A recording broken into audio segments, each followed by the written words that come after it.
Қандай салат істерлеріңізді білмей жүрсіздер ме? Бүгін осындай тещин язык жасайтын боламыз. Ол үшін бізге бір баклажан қажет, 2 помидор, салат жапырақтары, жұмыртқа, панировочный сухари қажет.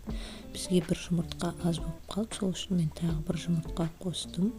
Жұмыртқаны осылай тұстап аламыз және баклажанымызды сол жұмыртқаға матырып, сосын панировочный сухариді аунатамыз.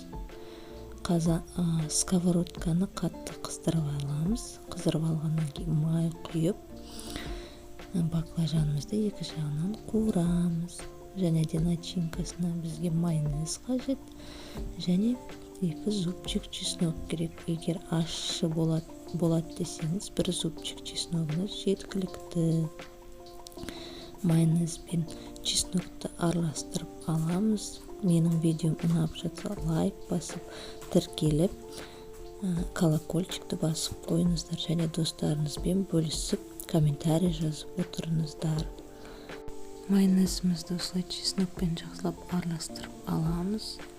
Содан кейін помидорымызды тураймыз дағы баклажанның начинкасын істейтін боламыз.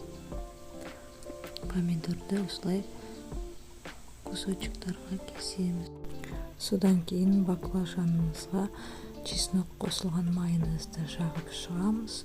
Листья салатаны қоямыз, помидорды қоямыз да осылай әдемілеп орап шығамыз.